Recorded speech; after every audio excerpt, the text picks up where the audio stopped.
Maulana Badruddin Ajmal AUDF president কালি এটা press কনফাৰেন্সত মই press conference কৰা নাই, প্ৰেছৰ মানুহ আহিছিল।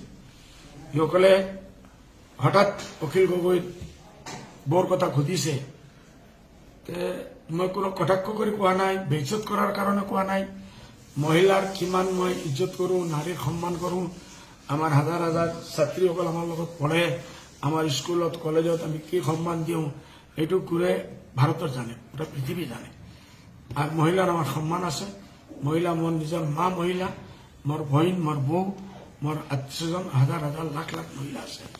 এইটো মই কোনো বেইজ্জত আপমান করার কারণে কোৱা নাই। বেলেগ কিছু মিডিয়ার বন্ধুসকলে এইটো ইস্যু বানাই দিছে। কিয় বানাইছে I don't know what is their intention. But যদি এই নিউজ পাই অখিল গগৈৰ ওয়াইফে যদি মনটো হার্ট হয়েছে, দুখ পাইছে, বেয়া পাইছে, বা কোনো মহিলাই এই নিউজ দেখি যদি বেয়া পাইছে, মই সবৰ ওচৰত ক্ষমা বিচাৰি আছো। এইটো তোমাৰ কোনো লজ্জা নাই, একবাৰ নাই, মই 10 বাৰ ক্ষমা বিচাৰিম। যে যদি কোনো এজন মানুহৰ মনত দুখ দি আছো, এইসকলে এইটো পাহৰি যাব লাগে। আৰু এইটো ইস্যু নবনাব লাগে, এইটো পলিটিকেল ইস্যু হ'ব নালাগে। এইটো কাৰণে মই ক্ষমা বিচাৰিছো। আৰু একবাৰ নাই, 10 বাৰ ক্ষমা বিচাৰিম। মোৰ কোনো আপত্তি নাই, কোনো লজ্জা নাই। ওকে, থেংক ইউ, ধন্যবাদ, নমস্কার। মৌলানা বদরুদ্দিন আজমল AUDF প্রেসিডেন্ট কালি এটা প্ৰেছ কনফাৰেন্সত মই প্ৰেছ কনফাৰেন্স কৰা নাই, প্ৰেছৰ মানুহ আহিছিল।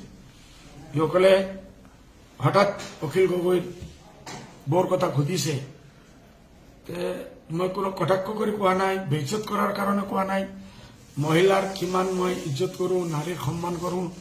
আমাৰ হাজাৰ হাজাৰ ছাত্ৰীসকল আমাৰ লগত পঢ়ে, আমাৰ স্কুলত কলেজত আমি কি সন্মান দিওঁ এইটো গোটেই ভাৰতৰ জানে, গোটেই পৃথিৱী জানে। আর মহিলার আমার সম্মান আছে। মহিলা মোর নিজের মা মহিলা, মোর বহিন, মোর বউ, মোর আত্মীয়জন হাজার হাজার লাখ লাখ মহিলা আছে। এইটো মই কোনো বেইজ্জত আপমান করার কারণে কোৱা নাই। বেলেগ কিছু মিডিয়ার বন্ধুসকলে এইটো ইস্যু বানাই দিছে। কিয় বানাইছে I don't know what is their intention.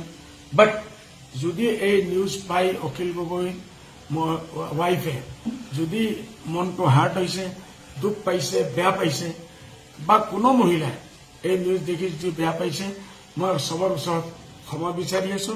এইটো তোমাৰ কোনো লজ্জা নাই, একবাৰ নাই, মই 10 বাৰ ক্ষমা বিচাৰিম।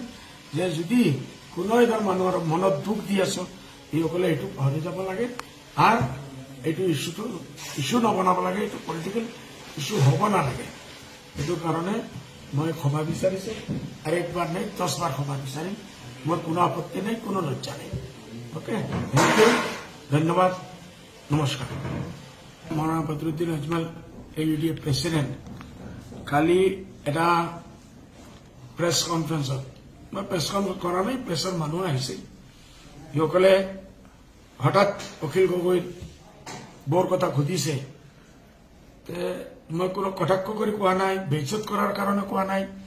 মহিলাৰ কিমান মই ইজ্জত কৰোঁ, নাৰীৰ সন্মান কৰোঁ। আমাৰ হাজাৰ হাজাৰ ছাত্ৰীসকল আমাৰ লগত পঢ়ে, আমাৰ স্কুলত কলেজত আমি কি সন্মান দিওঁ এইটো গোটেই ভাৰতৰ জানে, গোটেই পৃথিৱী জানে। আর মহিলার আমার সম্মান আছে। মহিলা মোর নিজের মা মহিলা, মোর বহিন, মোর বউ, মোর আত্মীয়জন হাজার হাজার লাখ লাখ মহিলা আছে। এইটো মই কোনো বেইজ্জত আপমান করার কারণে কোৱা নাই। বেলেগ কিছু মিডিয়ার বন্ধুসকলে এইটো ইস্যু বানাই দিছে। কিয় বানাইছে I don't know what is their intention. But যদি এই নিউজ পাই অখিল গগৈ ওয়াইফে যদি মনটো হার্ট হয়েছে, দুখ পাইছে, বেয়া পাইছে, বা কোনো মহিলাই এই নিউজ দেখি যদি বেয়া পাইছে, মই সবৰ ওচৰত ক্ষমা বিচাৰি আছো। এইটো তোমাৰ কোনো লজ্জা নাই, একবাৰ নাই, মই 10 বাৰ ক্ষমা বিচাৰিম। যে যদি কোনো এজন মানুহৰ মনত দুখ দি আছো, এইসকলে এইটো পাহৰি যাব লাগে। আৰু এইটো ইস্যু নবনাব লাগে, এইটো পলিটিকেল ইস্যু হ'ব নালাগে। এইটো কাৰণে মই ক্ষমা বিচাৰিছো। আৰু একবাৰ নাই, 10 বাৰ ক্ষমা বিচাৰিম। মোৰ কোনো আপত্তি নাই, কোনো লজ্জা নাই। ওকে, থেংক ইউ, ধন্যবাদ, নমস্কার।